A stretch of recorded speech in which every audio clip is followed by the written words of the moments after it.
Gold एक दिन में 3 गुना हो सकता है। मैं मजाक नहीं कर रहा। अगर अभी प्राइस $5,000 चल रहा है तो ये 15 से $20,000 एक दिन में हो सकता है। ऐसे हालात जो है पूरी दुनिया के अंदर बन रहे हैं। अब वो कैसे हो सकता है आज की वीडियो के अंदर डिस्कस करने वाले हैं। उसके साथ साथ हमारे प्राइम मिनिस्टर मोदी जी ने कह दिया है कि 1 साल तक गोल्ड मत खरीदो, उसका क्या मार्केट में इंपैक्ट आ सकता है, आपको क्या करना चाहिए। आज इंपोर्ट ड्यूटी भी 6% से बढ़ाकर 15% कर दी गई है, उसका मार्केट पे क्या इंपैक्ट आ सकता है, आपको उसमें क्या करना चाहिए। ये सारी बातों पे आज हम डिस्कस करने वाले हैं एंड वीडियो के एंड के अंदर बताने वाला हूँ कि निफ्टी और बैंक निफ्टी के अंदर क्या मार्केट में मूव आ सकता है नेक्स्ट।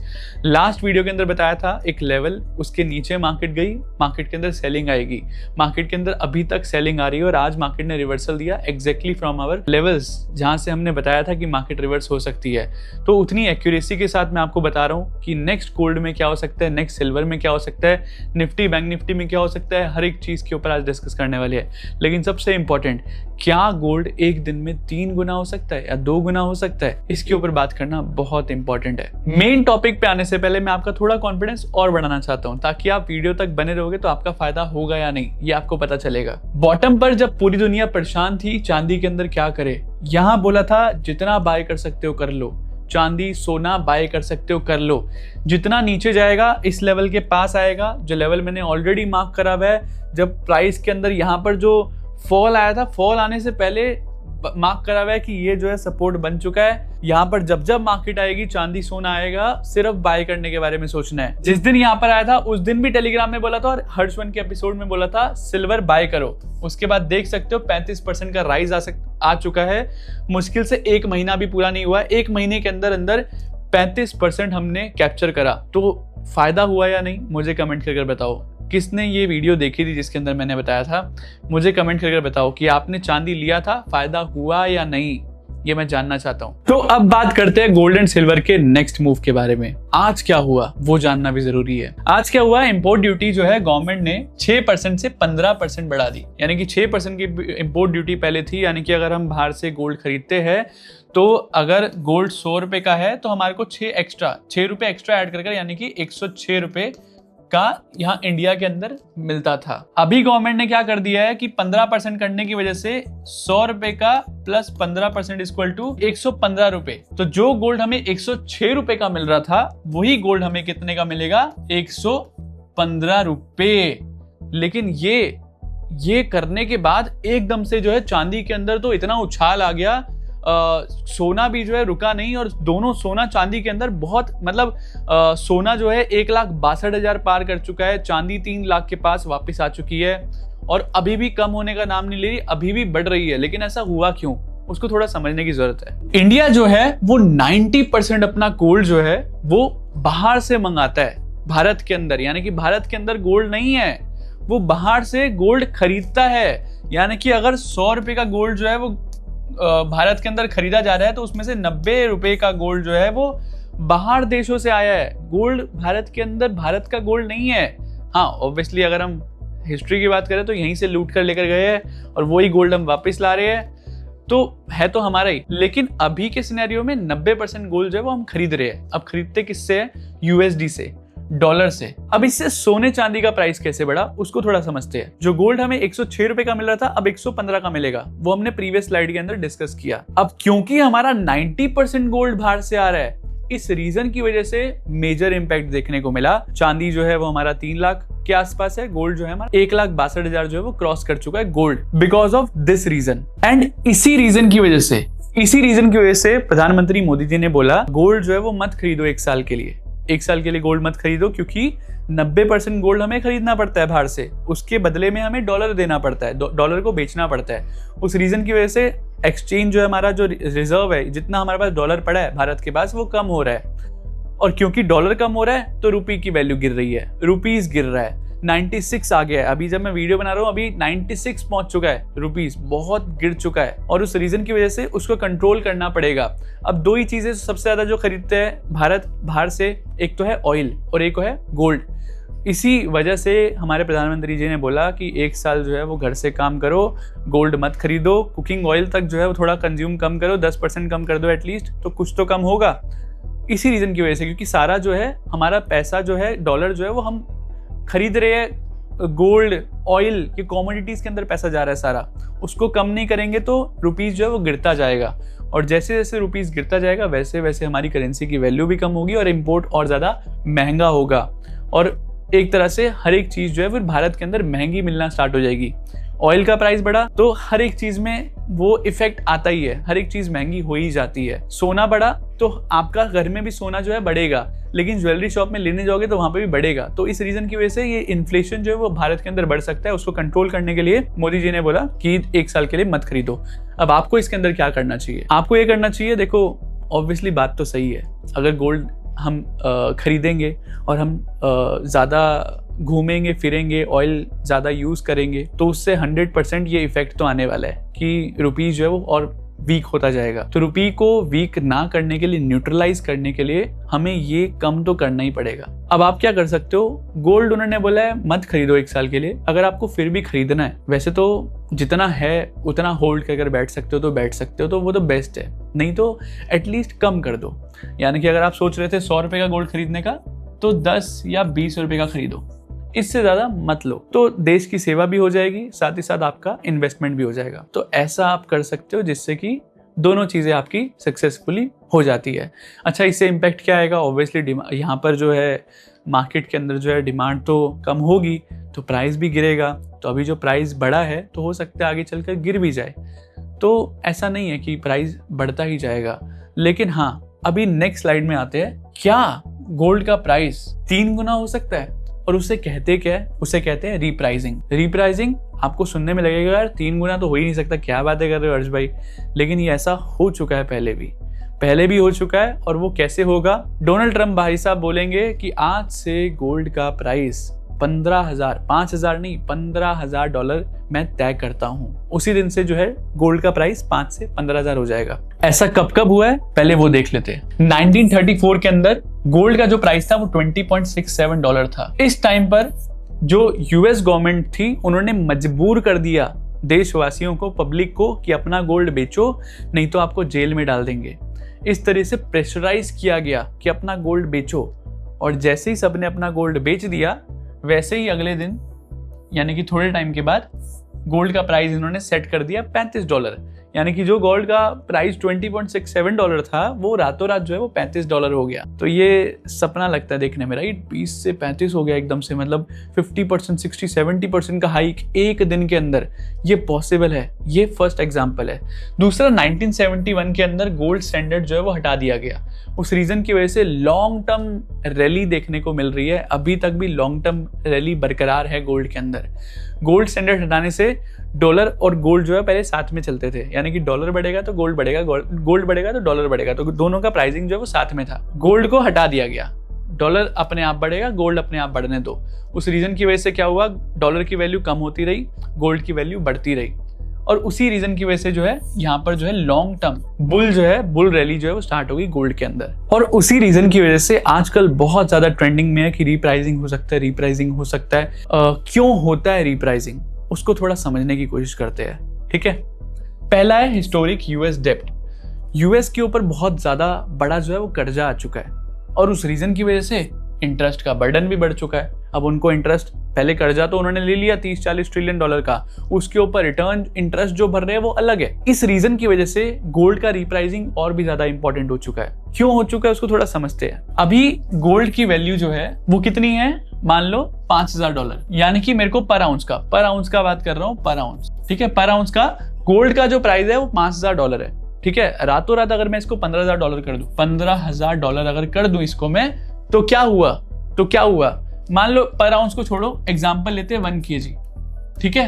1 किलो जो गोल्ड है उसका प्राइस $5,000 था एक दिन पहले, और अगले दिन जो है वो $15,000 हो गया। लेकिन ये तो 1 kg है ना, ये तो 1 किलो ही है। तो एक एग्जांपल लेते हैं कैसे यूएस को इससे फायदा हो सकता है। मान लीजिए आज 10 किलो सोना जो है वो हमारा 10 लाख रुपए का है, ठीक है? 10 लाख रुपए का सोना है 10 किलो, ठीक है? एग्जाम्पल ले रहा हूं, तो 10 किलो सोना जो है वो 10 लाख का है, मेरे ऊपर उधार जो है वो 10 लाख का है, ठीक है? मेरे को उधार चुकाने के लिए क्या करना पड़ेगा? 10 किलो सोना बेचना पड़ेगा। अब मैं चाहता हूं कि मेरा सोना भी ना बिके और मेरा उधार भी चुकता हो जाए, तो मैं क्या करूंगा? इसकी वैल्यू जो है वो, अपनी करेंसी की वैल्यू जो है वो कम कर दूंगा, गोल्ड की वैल्यू बढ़ा दूंगा। मतलब मैं अपनी करेंसी की वैल्यू मैं गोल्ड की वैल्यू जो है वो 3 गुना कर दूंगा, तो करेंसी की वैल्यू 3 गुना कम हो गई। यानी कि अब ये जो 10 लाख था, अब मेरे को जो 10 किलो सोना खरीदने के लिए 10 लाख देना पड़ेगा, अब मेरे को 10 किलो सोना देने के लिए 30 लाख देना पड़ेगा। अब मैं क्या करूंगा, मुझे लोन चुकाने के लिए देना था 10 लाख रुपए, अब उसकी वैल्यू हो गई 30 लाख रुपए।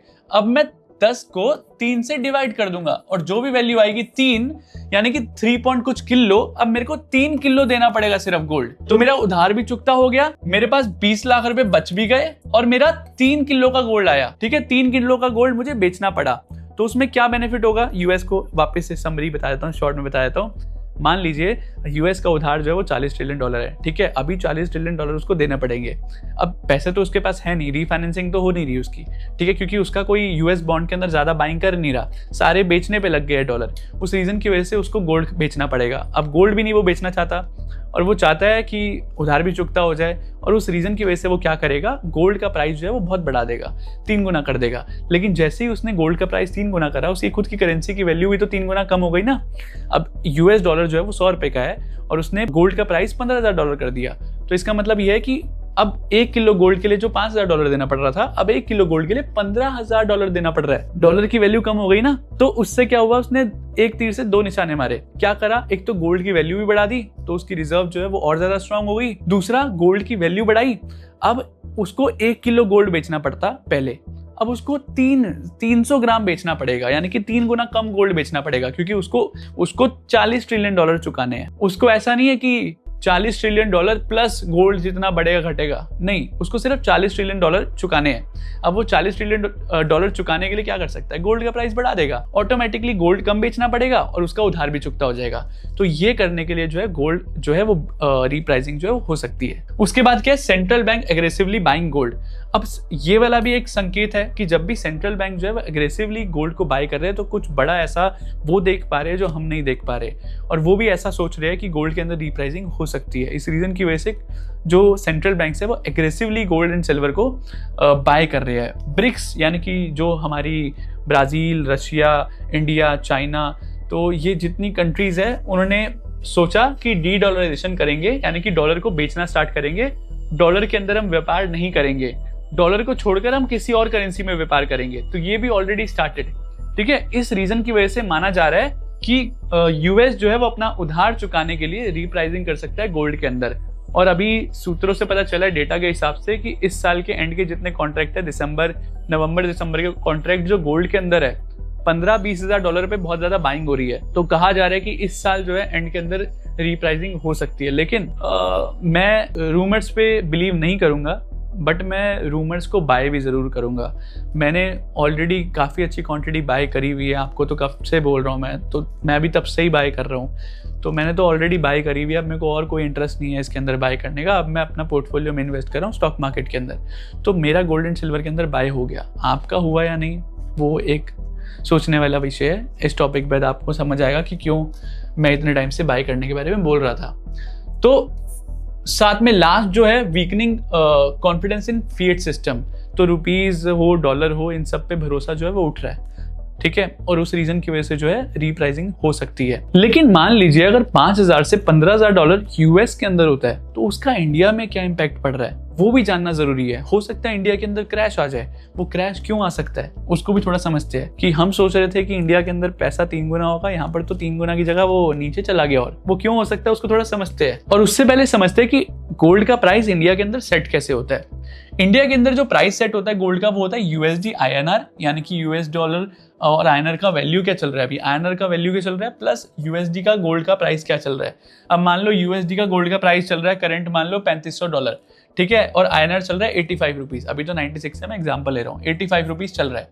तो उसके हिसाब से अभी की वैल्यू चलती है गोल्ड की 2,97,500 रुपीज। इतना पर आउंस का वैल्यू है। अगर रिप्राइसिंग हो जाता है तो गोल्ड का प्राइस कितना हो गया, $15,000, और यूएसडी INR जो है वो 65 हो जाएगा। ऑब्वियसली मैंने जैसा बताया था कि अगर गोल्ड बढ़ा तो डॉलर जो है वो कम आएगा, डॉलर जो है वो सस्ता होगा, क्योंकि पहले $5,000 लग रहे थे 1 किलो खरीदने में, अब 1 किलो गोल्ड खरीदने के अंदर ही $15,000 देने पड़ रहे हैं। तो डॉलर की वैल्यू तो कम हो गई ना 1 किलो गोल्ड खरीदने के लिए। वही वाली बात हो गई, पहले जो है समोसा आता था 10 रुपए, अभी समोसा आ रहा है 30 रुपए का। तो समोसा ही है ना, रुपीस की वैल्यू कम हो गई, राइट। वैसे ही गोल्ड तो गोल्ड ही है ना, लेकिन उसकी डॉलर की वैल्यू कम हो गई। तो उस रीजन की वजह से क्या हुआ, अब मान लो 15,000 का डॉलर, 15,000 का यूएसडी चल रहा है, तो ये 15,000 चल रहा है और ये आ गया 65। तो उसके बाद हमारा 9,75,000 का प्राइस बैठता है। तो अगर रीप्राइसिंग होती है तो डॉलर जो है वो वीक होगा और INR जो है वो स्ट्रांग होगा। हमेशा से बोलता हूँ कि रुपीस का प्राइस बढ़ने वाला है, तो बढ़ते हुए आप देखोगे नेक्स्ट 5 ईयर्स के अंदर, आप देखोगे, मैं आपको बोल चुका हूँ ऑलरेडी। तो वो बढ़ता भी है तब भी जो है मार्केट के अंदर गोल्ड का प्राइस जो है वो बढ़ सकता है, लेकिन क्रैश भी आ सकता है। क्रैश क्यों आ सकता है?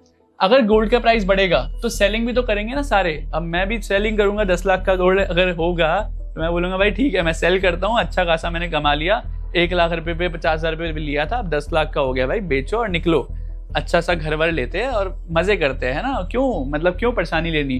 तो ऐसे ही रिटेल ज्वेलरी होल्डर जिन्होंने ज्वेलरी खरीदी हुई है पुश्तों की, सब बेचने जाएंगे, और जब बेचने जाएंगे तो क्या होगा, सेलिंग प्रेशर जो क्रिएट होगा। इस रीजन की वजह से शॉर्ट टर्म के अंदर करेक्शन आ सकती है। लेकिन यहाँ पर एक बात समझने की है, अगर शॉर्ट टर्म में करेक्शन आती है उसके बाद क्या होगा, उसको थोड़ा समझना। अगर रिटेलर सेल करेंगे और मार्केट के अंदर करेक्शन आ रही है, एक चीज और समझी आपने, अगर रीप्राइसिंग होगी तो डॉलर की वैल्यू भी तो कम होगी। अगर डॉलर की वैल्यू कम हो रही है उस रीजन की वजह से सारे देश के रिजर्व्स हिल जाएंगे, रुपीस जो है वो रातों रात राजा बन जाएगा। 65 पे आ गया भाई, अभी 96 के लिए परेशान हो रहा है, वो 65 पे आ गया या 64 पे आ गया, तो सभी करेंसी की वैल्यू जो है वो हिलकर रह जाएगी। ये क्या हो गया, और उस रीजन की वजह से जो है मार्केट के अंदर जब किसी को कुछ नहीं पता होता कि क्या करना है, तो जो इंस्टीट्यूशंस होते हैं और जो बैंक्स होते हैं और जो गवर्नमेंट्स होती है वो गोल्ड बाय करती है, क्योंकि गोल्ड एक हार्ड मेटल, एक करेंसी है जो हर एक कंट्री में एक्सेप्टेबल है। कोई भी कंट्री के पास जाओगे, बोलोगे गोल्ड ले लो मेरे से, उसके बदले सामान दे दो, वो कोई मना नहीं करेगा। इस रीजन की वजह से this is known as God's currency, है ना। तो उस रीजन की वजह से यहाँ से रिटेल सेलिंग करेंगे, लेकिन जो इंस्टीट्यूशंस और बड़े प्लेयर्स हैं वो एक्यूमुलेट करना स्टार्ट करेंगे। आप जितना सेल करोगे वो उतना बाय करेंगे। तो गोल्ड का प्राइस तो बढ़ना ही है लॉन्ग टर्म के अंदर, लेकिन गिरेगा जरूर। एक बार गिरेगा फिर बढ़ेगा, क्योंकि फिर बैंक्स बाय करेंगे। ठीक है, तो कंक्लूजन क्या होता है कि आफ्टर रिप्राइसिंग जो है वो गोल्ड का प्राइस बढ़ सकता है और एक शॉर्ट टर्म का जो करेक्शन जो है वो देखने को मिल सकता है। तो ये पूरी थ्योरी जो है मेरी गोल्ड एंड सिल्वर के ऊपर इतनी ही है। आई होप मैं आपको थोड़ी नॉलेज दे पाया, जितना मेरे को समझ आता है मैं आपके साथ शेयर करता हूँ, आपको फायदा भी होता है। बाकी निफ्टी और बैंक निफ्टी के अंदर क्या हो सकता है नेक्स्ट मूव, उसको थोड़ा समझ लेते हैं। तो गोल्ड एंड सिल्वर के अंदर जैसा मैंने आपको बताया था, सिल्वर का जो टारगेट था मेरा $89 का है। $89 क्रॉस हुआ तो $96 आएगा, और $96 को क्रॉस होने के बाद सीधा अपना यहाँ पर 115 के अगर आसपास आता है प्राइस, अगर यहाँ पर आता है वापस अगेन अगर यहाँ आता है, तो कोई बाइंग के बारे में मत सोचना भाई, कोई मत सोचना, यहाँ से वापस सेलिंग आएगी। ठीक है, तो अगर गलती से प्राइस दिखता है तो सिर्फ सेल करने के बारे में सोचना है। यहाँ पर तो मतलब जितना प्रॉफिट बुकिंग कर सकते हो करना, तो एक बार तो यहाँ पर बिल्कुल बाय करने के बारे में नहीं सोचना। सेम विद गोल्ड का जो हाई लगा है वहां पर बाय करने के बारे में नहीं सोचना। सिल्वर के अंदर यहाँ पर अगर सिल्वर आता है $76 के आसपास, तो मैं अगेन यहाँ पर एंट्री करने के बारे में सोचूंगा। मैं यहाँ पर सेल करने के बारे में नहीं सोचूंगा, यहाँ पर सेल करने के बारे में सोचूंगा कि 96 पे थोड़ा प्रॉफिट बुक कर लेता हूँ, या फिर ऊपर अपना क्या प्राइस था 120 के आसपास, यहाँ पर मैं प्रॉफिट बुकिंग का सोच सकता हूँ। वापस सिल्वर नीचे आएगा 3 लाख के आसपास, यहाँ पर पहुंचकर 4 लाख हो जाएगा, फिर नीचे आएगा 3 लाख के आसपास, फिर मैं वापस बाय कर लूंगा, चाहे 1 लाख का प्रॉफिट बुक करूंगा। ठीक है, 2 लाख पे हमने बाय करा था, 4 लाख हो गया, 2 लाख का प्रॉफिट बुक करूंगा, वापस 1 लाख नीचे आएगा, फिर 1 लाख वापस बाय करूंगा। इस तरीके से प्रॉफिट बुकिंग भी हो गई।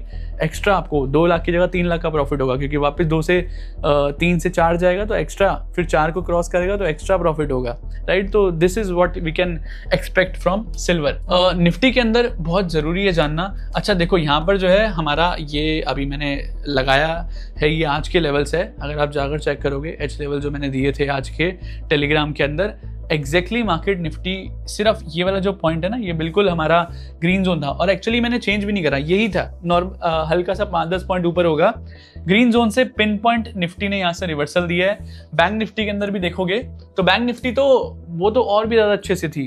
बैंक निफ्टी का क्या था, बैंक निफ्टी का एक लेवल यहाँ था, एक लेवल यहाँ था, यानी कि मार्केट बैंक निफ्टी सिर्फ ग्रीन जोन के अंदर ऊपर नीचे घूमती रही आज के दिन। तो this is the accuracy which we are giving you. ठीक है, अब मार्केट में नेक्स्ट क्या हो सकता है, मार्केट अगर नीचे जाएगी तो 22993, इसको तोड़ना बहुत मुश्किल है। मार्केट नीचे आएगी, यहाँ पर एक रिवर्सल हम एक्सपेक्ट कर सकते हैं। 24,000 को तोड़ना ऊपर की साइड बहुत मुश्किल है। अगर ऊपर जाएगी आपको रेड जोन जो है वो बहुत ज़्यादा स्ट्रॉन्ग है, यहाँ पर सेलिंग का एक्सपेक्ट करना है। अच्छा, ऊपर जितना भी जाएगी बाइंग के बारे में नहीं सोचना आप, क्योंकि वो लो कटा, तो मैंने बोला था लो कटते ही फिर we can expect only selling side. ठीक है, उस रीजन की वजह से मार्केट लगातार गिर रही है। बाइंग के बारे में सोचना नहीं है। तो यहाँ पर 24,000 ऊपर जाएगा, वापस मार्केट ऊपर जाएगा, वापस मैं यहाँ पर सेल करने के बारे में सोचूंगा। नीचे की साइड जाएगा, जब तक मार्केट में 22,993 नहीं कटेगा मैं सेलिंग के बारे में नहीं सोचूंगा।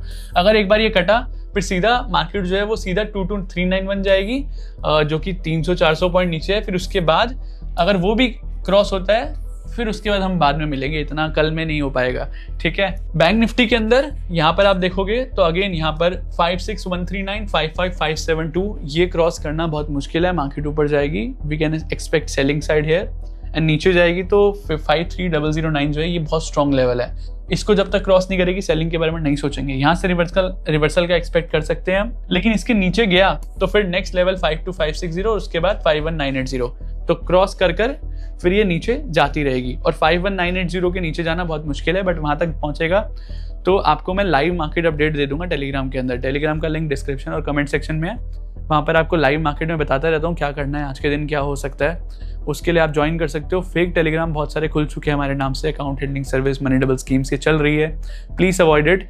इतना ही था Nifty, bank Nifty, gold silver के अंदर, ज़्यादा कुछ नहीं है। जो आता है आपको सिखाया। कैसा लगा आज का वीडियो मुझे कमेंट करके बताओ, और नेक्स्ट एपिसोड के अंदर हम मिलते हैं, उसके अंदर मैं सिखाऊंगा आपको वॉलेटिलिटी डाइवर्जेंस 100%। आज ये सिखाना ज़रूरी था क्योंकि ये मार्केट में हर कोई जानना चाहता है। अब नेक्स्ट जो है वॉलेटिलिटी डाइवर्जेंस से कैसे मार्केट के अंदर टॉप बॉटम को हम जान सकते हैं, जैसे हमने RSI डाइवर्जेंस से जाना। आज भी अगर देखोगे तो RSI डाइवर्जेंस बना था, I think. Just check this, market was going down, RSI is going up. तो आज भी RSI डाइवर्जेंस था और ग्रीन जोन के अंदर था और मार्केट ने रिवर्सल दिया। तो जो भी चीज़ आपको सिखा रहा हूँ पैसा बनता है, और पैसा आपका बना या नहीं मुझे कमेंट करके बताओ। कैसी लगी आज की वीडियो मुझे कमेंट करके बताओ। मिलते हैं नेक्स्ट हर्ष वन एपिसोड में, तब तक के लिए जय हिंद।